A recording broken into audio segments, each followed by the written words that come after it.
Então, muito boa noite. Boa noite. Boa noite, poupança. Está frio. Boa noite. Boa noite também para vocês que nos estão a seguir através do vídeo. Bênção de Deus sobre todos vocês. Vamos ficar de pé para orarmos, amém? Vamos para a quarta aula de Escola Bíblica.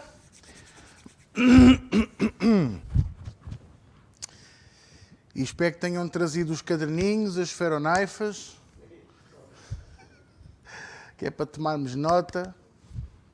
Lembre-se que a cada 10 aulas vamos ter uma aula de perguntas e respostas e eu sugiro que você, tendo as suas dúvidas, tome nota no caderninho e depois naquele dia, faz as perguntinhas todas, que é para esclarecer e aprendermos mais e mais acerca da Palavra de Deus. Amém? Estão a ouvir bem? E aí em casa também? Ok. Isto é que é fé. Isto é que é fé. Vamos orar.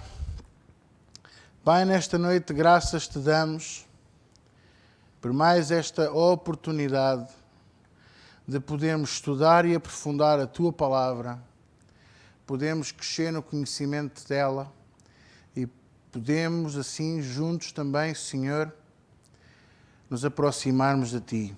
Pai, Tu dizes, Senhor, na Bíblia, na Tua Palavra, naquilo que Tu nos deixaste como herança, que o Teu povo é destruído porque tem rejeitado o conhecimento.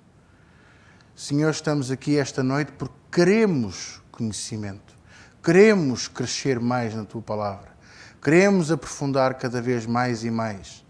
Por isso, Senhor, nesta noite, em união de fé e de Espírito, eu te quero pedir que Tu nos abras os nossos olhos da mente e do Espírito, que Tu reveles a Tua Palavra a cada um de nós e a cada coração, que nos transformes e que nos prepares para ouvir e entender, crescer e colocar em prática a Palavra que vai entrar nos nossos corações, para que dê fruto. Em nome de Jesus. E todos dizem comigo? Amém. Podemos sentar. Pisca o olho ao irmão que está ao seu lado. Pergunto se ele trouxe o cinto de segurança.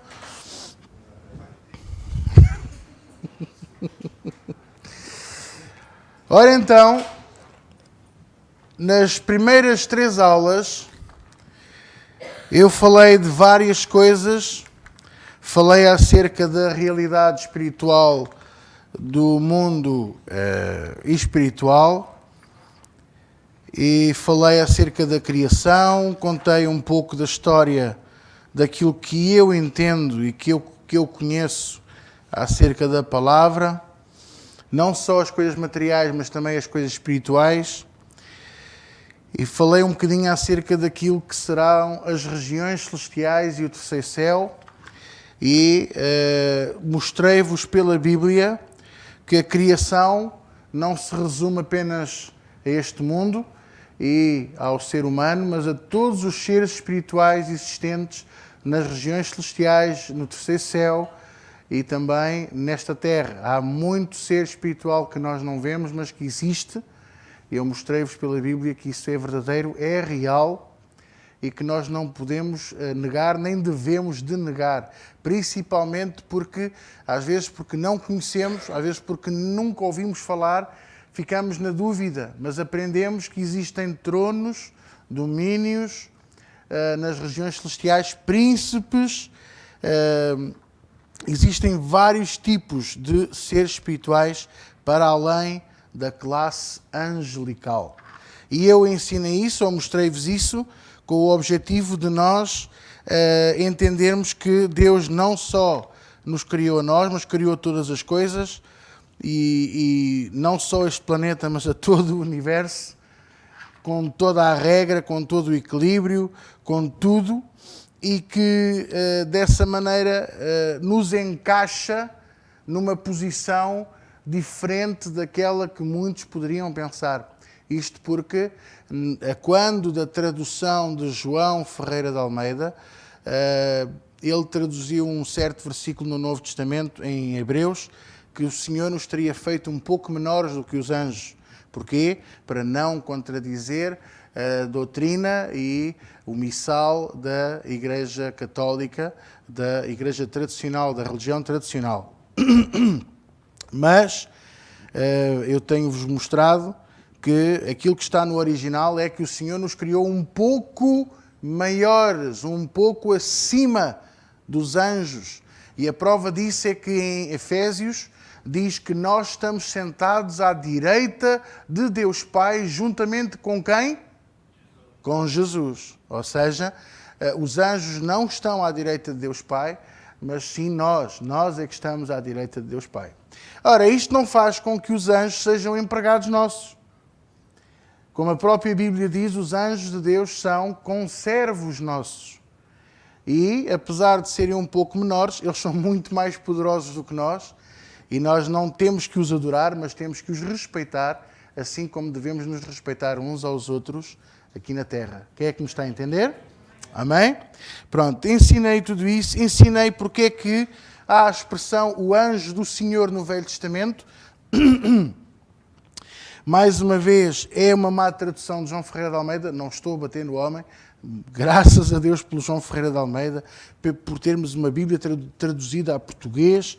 Português mesmo, apesar de ter ali a interferência do latim pelo meio, graças a Deus pelo trabalho que ele fez, que não o conseguiu completar. Não sei se vocês sabem, mas ele morreu antes de terminar a tradução da Bíblia e houve alguém que acabou por terminar o trabalho dele. Mas graças a Deus, porque nós temos uma tradução, não andámos sempre na escuridão, não andámos sempre apenas na leitura do latim. A partir do século XVII, século XVIII, começámos a ter a Bíblia também em português, para a honra e glória do nosso Senhor e Salvador Jesus Cristo.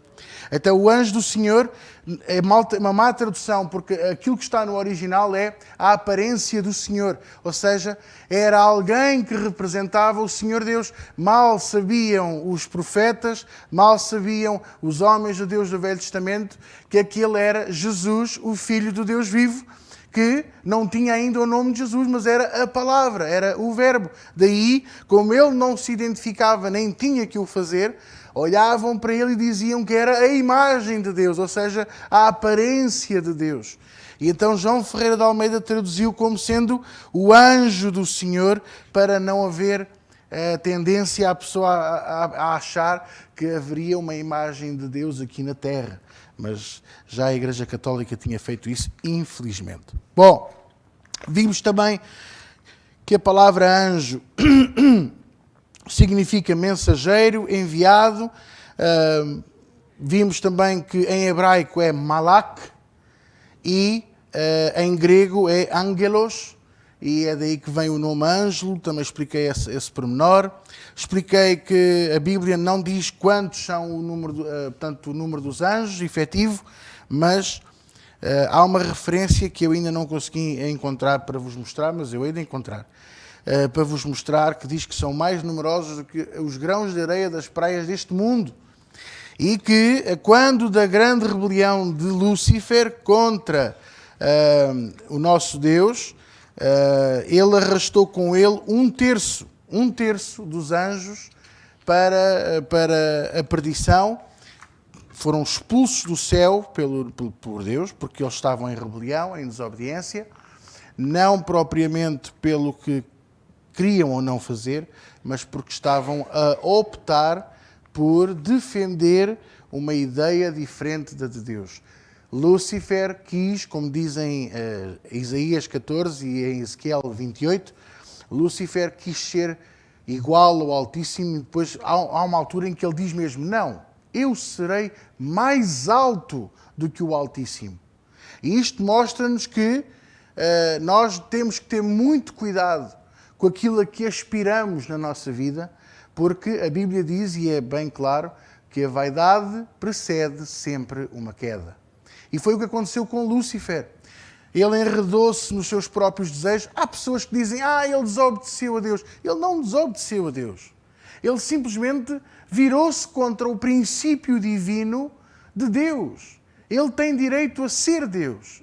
E não vale a pena questionar porque que ele é Deus, quem é que o criou, essas coisas todas, aquelas ideias malucas que vêm à nossa cabeça, porque um dia vamos saber isso tudo.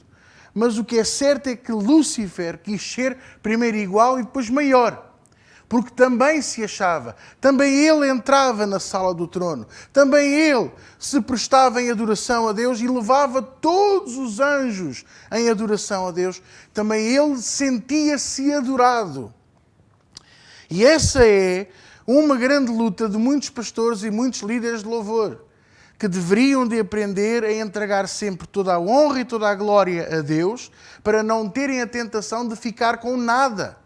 Como aquela mulher quando ofereceu o perfume de alabastro, o perfume de nardo puro dentro do vaso de alabastro, ela partiu o vaso para não ter a tentação de ficar com um bocadinho para ela.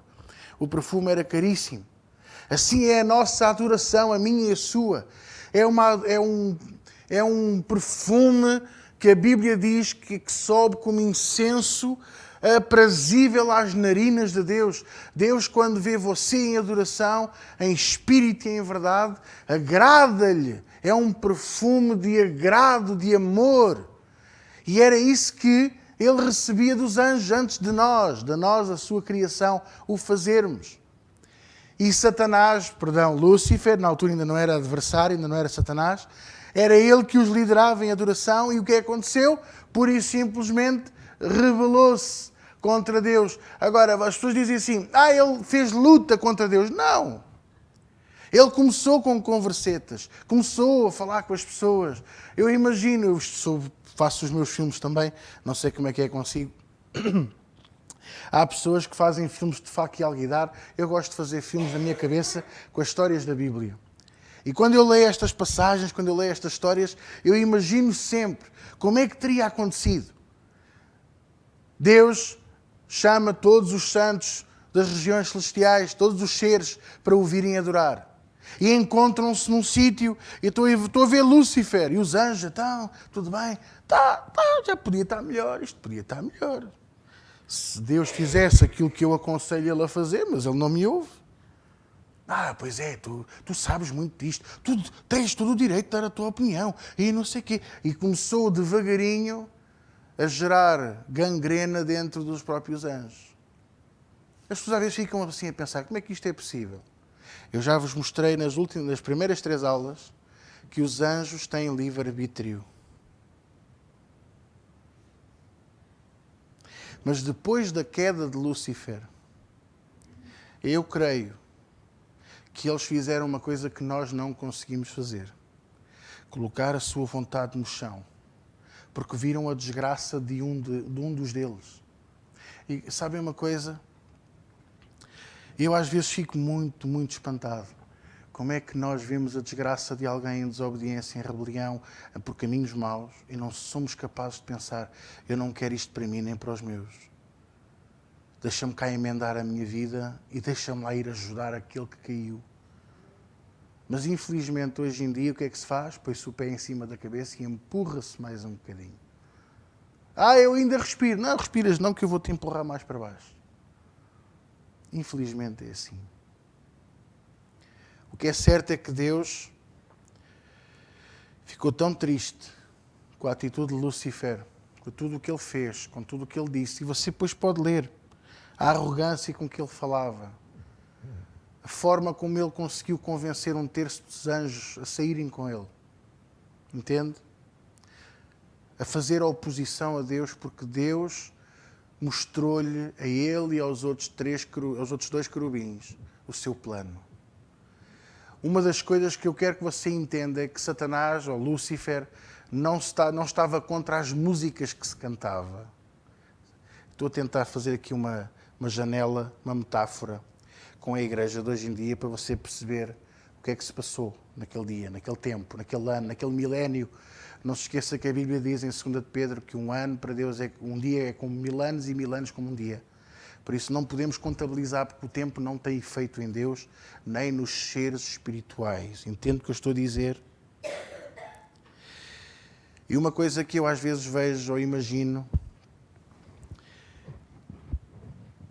e é uma grande realidade. Lúcifer não estava contra as músicas, Lúcifer não estava contra a distribuição da sala de adoração, da sala do trono. Lúcifer não estava contra o séquito da capa, do robo, daquilo que Deus cobra a sua glória. Lúcifer não estava contra a ordem hierárquica. Lúcifer não estava contra quem tinha direito de estar ao pé do trono. Lúcifer virou-se contra Deus por causa da sua último projeto e última criação, eu e você. E porquê? Porque nós temos uma coisa que ele sempre desejou e nunca teve: a imagem e a semelhança de Deus. Mas a Bíblia, portanto, descreve os anjos parecidos connosco, iguaizinhos a nós. Eu não diria iguaizinhos, são parecidos. Mas não têm a imagem nem a semelhança de Deus. Têm 2 braços, 2 pernas, uma cabeça, uma boca, 2 olhos, 2 ouvidos, como você e eu. 2 narinas e alguns com piercing têm 3 e 4, mas não interessa. Mas sabe, eles não têm a imagem e a semelhança de Deus. E aqueles 3 querubins, quando viram aquele projeto com Deus, Miguel, Gabriel e Lúcifer, 2 curvaram-se. Isto é o meu filme. Você tem o direito de fazer o seu filme. Pode pôr umas naves espaciais e uns raios laser, desde que vá ao efeito. Para mim, eles curvaram-se e disseram: assim seja, Senhor, o teu plano é perfeito. Maravilhoso és tu em tudo o que tu crias e em tudo o que tu fazes. Nós somos criação tua. Quem somos nós para te dizer que o projeto não é bom? Mas um ficou enciumado. Um naquele dia disse: eu não posso continuar a ser apenas o que sou, eu tenho que ser igual a ele. Não, tenho que ser mais alto. Não posso permitir que uma outra criação seja maior do que eu. Ouviu o que eu disse? E aí foi a queda dele. Às vezes, as pessoas pensam que aquela pessoa teve tantos anos na igreja e agora saiu e etc. A queda não se deu no dia em que saiu. A queda deu-se no dia em que o coração foi conquistado por um pensamento, por uma ideia completamente errada. Apenas atrasamos o efeito dessa ideia. Aqui, nesta história, é exatamente isso. Lúcifer caiu no dia em que se achou no direito de ser igual ou maior do que Deus. Tudo o resto é história. Convenceu 1/3 dos anjos a virem com ele. Foram expulsos das regiões do terceiro céu, foram expulsos da zona ou da região celestial onde Deus está. Uma parte habita nas regiões celestiais entre nós e Deus. Outra parte está aqui na terra. Alguns deles tiveram relações sexuais com humanos e geraram os filhos de Anak.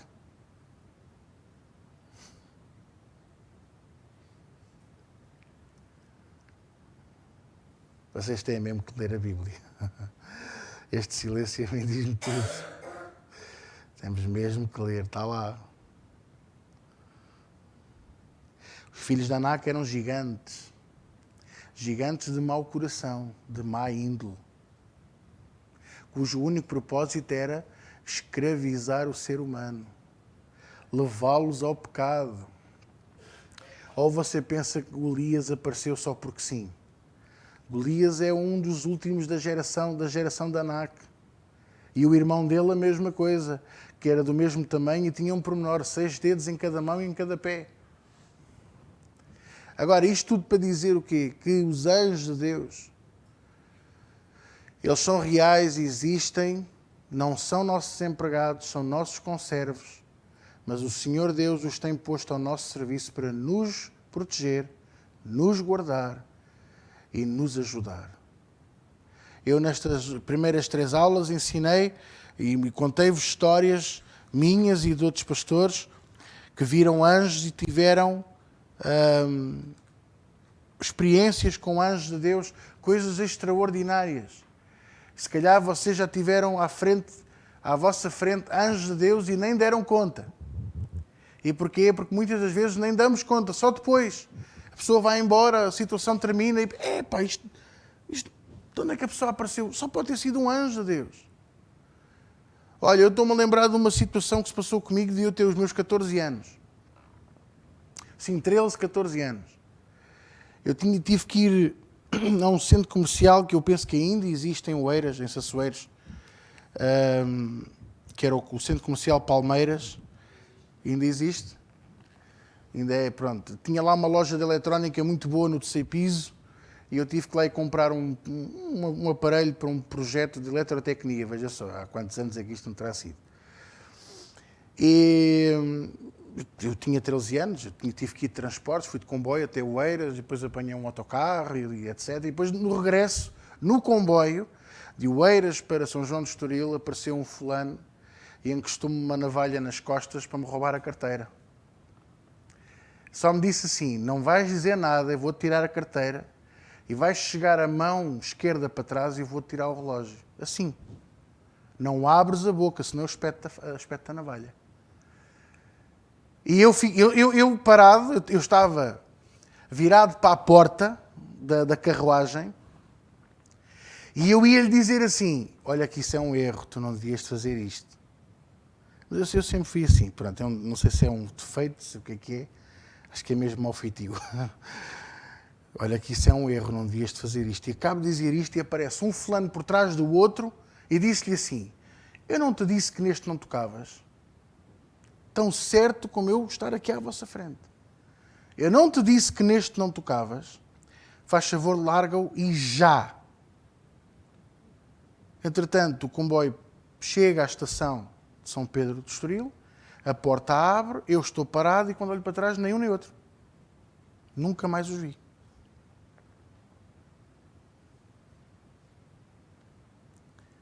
Quem é que você acha que veio ajudar-me? Um anjo de Deus. Portanto, eles são reais. Tomam forma humana? Às vezes tomam. Olha, a melhor prova bíblica. Jesus já tinha ressuscitado e não me lembro se é Maria Madalena, sai do túmulo esbaforida porque o corpo não estava e não há lá alguém que diz assim, a quem procurais? A Jesus de Nazaré, roubaram o corpo. E o anjo diz o quê? Porque procurais os vivos entre os mortos.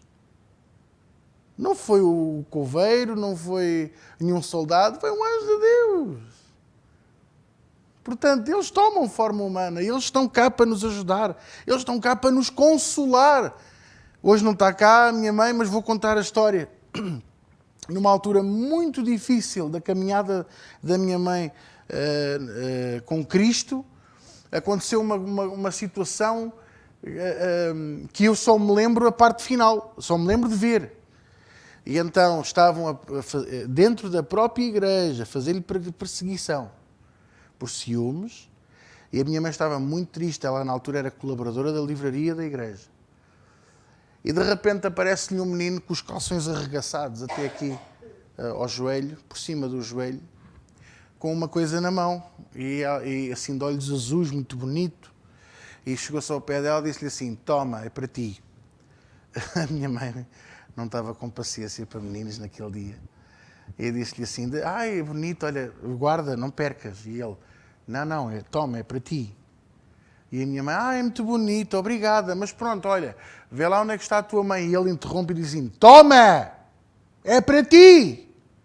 Mas com uma autoridade, que ela até olhou e pensou, pronto, está bem, está cá. E conforme desembrulhou, era um marcador da Bíblia com o menino a correr atrás de uma pomba e dizia assim, procura a paz e segue os seus caminhos. É um versículo bíblico. E quando ela olhou, o menino qualquer, já não havia menino, não havia nada. Andaram à procura pela igreja inteira e ninguém viu aquele menino. Mas era o menino do marcador da Bíblia, você entende? E aquilo foi Deus que enviou o seu anjo para lhe dar o recado, não entres em guerras, anda na paz. Procura a paz e segue os seus caminhos. E foi o que ela fez e teve vitória. E teve vitória. Posso ouvir o amém? Então, hoje, isto foi só para dar assim uma lambidela mal dada no selo, para explicar mais ou menos isto mal dada mesmo, porque falámos tanta coisa nas primeiras 3 aulas. E hoje vamos para mais 3 aulas para concluir o estudo acerca de angiologia, o estudo dos anjos. Vamos para a aula número 4. Quero pedir que vocês, por favor, se não se importam, abram as vossas Bíblias em Romanos capítulo 8.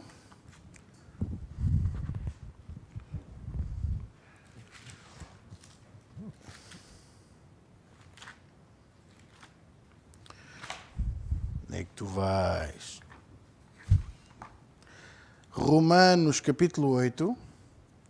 Fica logo a seguir a Romanos 7. Para ajudar os irmãos.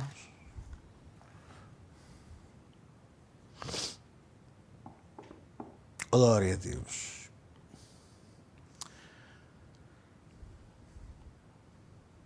Romanos capítulo 8, versículo 38, diz assim a palavra de Deus nesta noite. Isto é Paulo a falar para nós, a falar primeiramente para a igreja de Roma, mas também para nós. E ele diz assim: mas estou certo de que nem a morte, nem a vida, nem os anjos, nem os principados, nem as potestades, nem o presente, nem o porvir, nem a altura, nem a profundidade, nem alguma outra criatura nos poderá separar do amor de Deus que está em Cristo Jesus, nosso Senhor. Olha para mim. Paulo faz aqui uma enumeração de alguns seres espirituais, nomeadamente fala na morte e na vida. Eu sei que você não estava à espera que eu falasse nisto. Mas não se esqueçam de uma coisa. Jesus, e isto está escrito na Bíblia, quando foi ao inferno, o que é que ele fez? Ele arrancou as chaves do quê? Da mão de Satanás. Quem é que sabe? Da morte e Não, do inferno. Imagine que alguém vai à sua casa, é convidado seu, senta-se no seu sofá e vê o seu chaveiro em cima da mesa de café e fica com ele. Foi o que Jesus fez. A diferença é que Jesus não foi convidado para ir ao inferno, foi lá porque Satanás pensava que tinha ganho toda a história, tinha conseguido finalmente vencer a batalha do mundo. Mas a verdade é que não, foi derrotado e humilhado. E Jesus foi ao inferno, arrancou-lhe as chaves do inferno e da morte, porque a morte é um ser espiritual verdadeiro, existente, que vai estar no lago de fogo e de enxofre, juntamente com Satanás, com todos os seres criados que caíram com Satanás. E eu quero voltar a frisar isto para todos vocês. Eu já disse isto nas últimas aulas e vou voltar a dizer hoje. O inferno não foi criado para mim nem para si. O lago de fogo e de enxofre não foi criação de Deus para mim ou para si ou para algum outro ser humano. Foi para os seres espirituais que se rebelaram contra ele e que seguiram Lúcifer, aquele que posteriormente é considerado Satanás, que significa adversário. Diabo, enganador, mentiroso, pai da mentira. Belzebu, príncipe das moscas. É para ele e para os seus conservos que o inferno e o lago de fogo e de enxofre foram criados. Então, quando Paulo fala aqui nem a morte, nem a vida, ele não está a falar na morte física. Não está a falar do fim da nossa vida física. Ele está a falar de um ser espiritual que é verdadeiro. Existe. Portanto, nem ele, nem o seu poder, nem a própria vida, ou seja, Jesus nunca, escute bem o que eu lhe vou dizer, Jesus nunca fará separação entre o amor do Pai e nós, porque Ele próprio é o caminho, a verdade e a vida. Quando Ele próprio, Paulo, diz aqui que nem a morte nem a vida, ele está como se estivesse a dizer, nem a oposição, nem o caminho aberto, nos separarão do amor de Deus. Mas depois Paulo não para aqui, ele depois continua e diz, nem os anjos, nem os principados, nem as potestades, nem o presente, nem o porvir. O presente e o porvir já não são seres espirituais, são contextos nossos, porque para Deus o tempo não tem efeito, nem a altura, nem a profundidade, mas depois diz, nem alguma outra criatura. E eu lembro-me quando eu era mais novo, eu lembro-me de ouvir isto na escola bíblica e ficar com as orelhas no ar, como se costuma dizer, porque até então, o que é que eu pensava que existia? Nós, os anjos e Deus. E sabendo que os demónios hoje são demónios, mas eram anjos, tornaram-se em demónios pelo ódio que desenvolveram contra Deus. Lúcifer, que por causa do seu próprio ódio contra Deus hoje está consumido por esse ódio.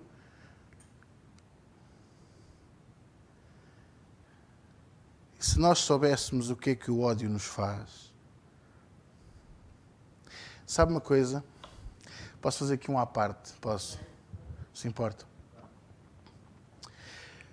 Colocam nos maços de tabaco os cancros da garganta, os pulmões negros, não é? A boca amarelada, aquelas coisas horríveis que a pessoa vê e diz assim, epá, eu não quero isto para mim.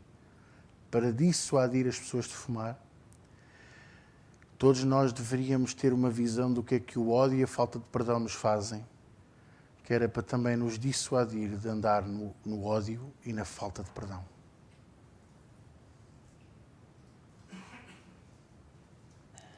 Só para você ter uma ideia, ele está tão consumido, ele está tão reduzido a nada, para além daquilo que ele já foi, por causa do ódio dele para com Deus,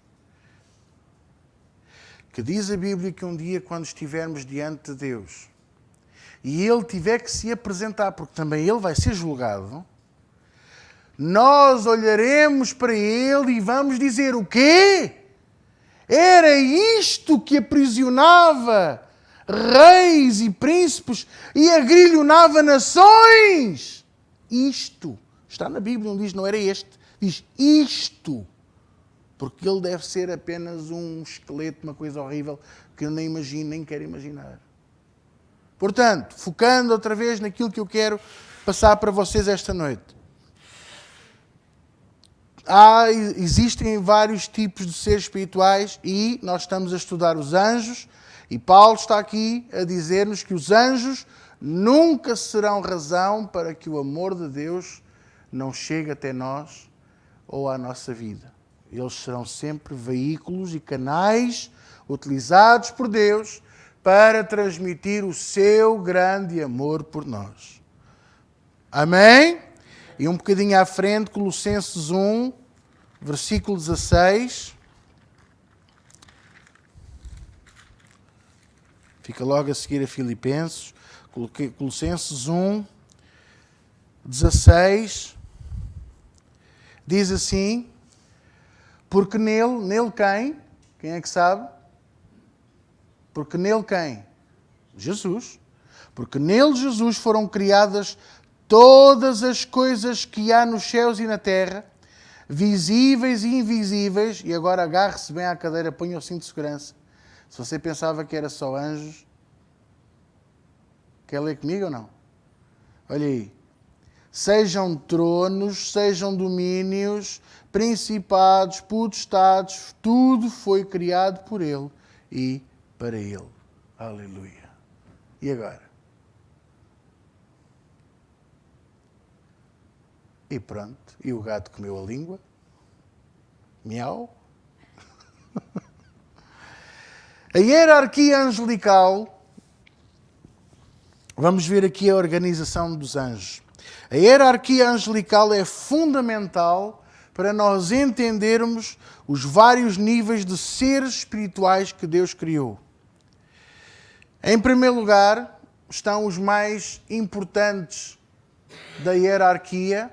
Há uma coisa que eu quero explicar a vocês, é que existem dois tipos de estrutura ou hierarquia. Existe uma hierarquia vertical e uma hierarquia horizontal. E os céus, assim como deveria de ser também a casa de Deus, em muitos casos não é, porque o homem, pronto, tem uma necessidade de se afirmar na sua autoridade e poder, é um erro, mas pronto. Os céus e a igreja deveriam de ser estruturas horizontais, em que existe um cabeça e todos estão ao mesmo nível, com a mesma responsabilidade, com o mesmo grau de importância. Foi assim que Deus fez os céus. Ele, em primeiro lugar, todos os seres criados à sua imagem e semelhança à sua direita, todos os outros seres espirituais à sua esquerda. Ponto. Final. E isto é difícil do homem entender. Porquê? Porque estão habituados a que haja um chefe, um subchefe, um trichefe e um trifásico e uma coisa qualquer, e andam ali numa hierarquia e andam ali nos degraus. Porquê? Porque é preciso mandar sobre mandar e mandar, porque não, e agora vamos criar aqui um cargo novo, que é tal, e coisas aqui um bico para aqui, depois um bico para ali. E isso só existe para confundir. Nos céus existe Deus e o seu trono. Depois nós estamos à sua direita juntamente com Jesus e o Espírito Santo de Deus. E à sua esquerda todos os seres espirituais criados por Ele, que estão em obediência ao nosso Deus. E depois vem a criação, mas isso não está debaixo dos pés de Deus. Quem é que me está a entender? É neste sentido.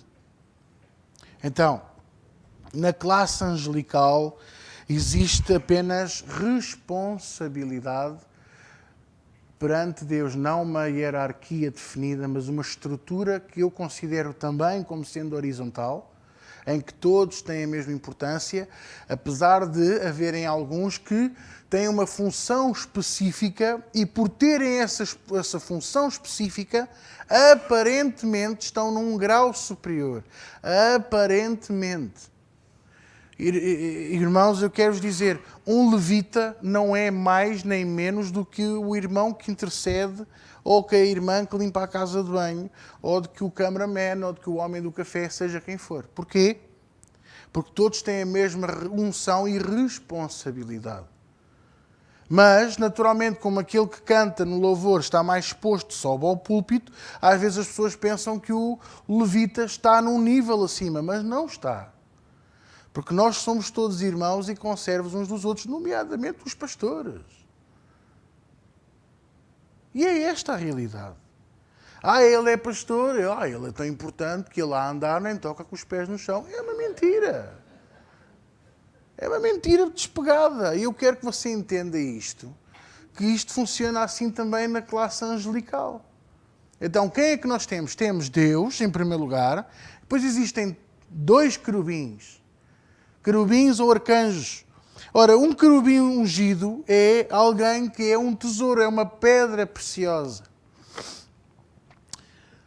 Amados, a Bíblia diz que o corpo de Lúcifer era formado por pedras preciosas. Eu não consigo conceber isto. Ou seja, eu não consigo imaginar um ser feito de pedras preciosas, porque o seu nome era Lúcifer e significa anjo de luz.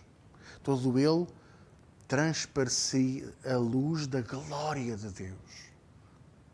E os outros anjos também. Sim, mas ele brilhava mais. Não quer dizer que fosse acima, lá está. Não estava acima de Miguel nem de Gabriel. Mas brilhava mais. Porquê? Porque ele tinha a responsabilidade do louvor. Era ele que liderava os anjos em louvor e adoração a Deus. Eu até poderia, se calhar, até arriscar, pode ser uma blasfémia ou não, dizer foi ele que criou as frases com que se adora ao Senhor. Sabe quando a gente lê o Apocalipse e vê que eles dizem Santo, Santo, Santo é o Senhor? E por que não ter sido ele a criar isso? Mas isso não nos dá o direito de termos desejo de ser igual ou maior do que ele. Quando nós estudamos a classe angelical, primeiro é para você perceber que no reino de Deus há sempre no reino dos céus há sempre uma estrutura em que ninguém é mais importante do que o outro. E só há um rei, há um só Senhor, há uma só cabeça, há uma só autoridade. E aqui a responsabilidade de cada um faz com que uns tenham um bocadinho mais de exposição que outros, mas as funções são vitais. Para mim é tão importante o anjo que dá a mensagem ou o recado, como o anjo que protege e que guarda, como aquele que orienta todos os outros anjos, porque é ele que dá as ordens que Deus dá. É ele que transmite.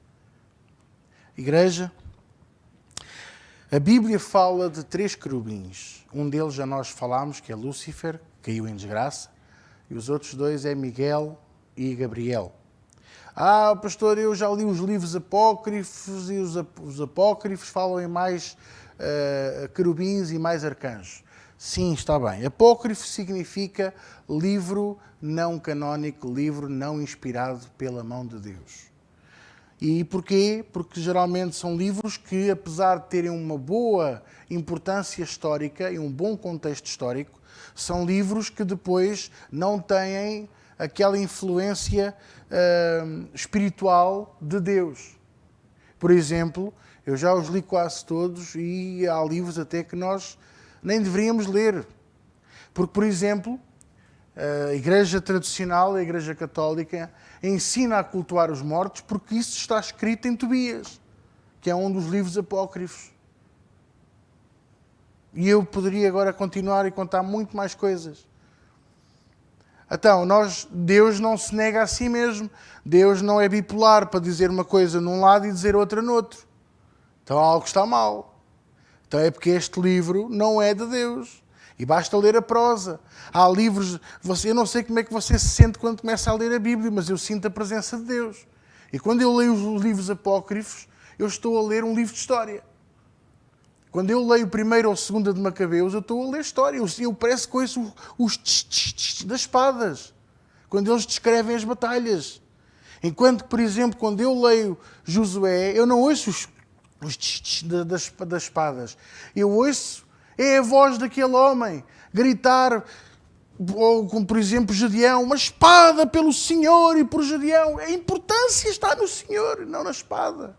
A importância está no objetivo que Deus põe e não na morte ou na guerra. Para entender, é esta a diferença.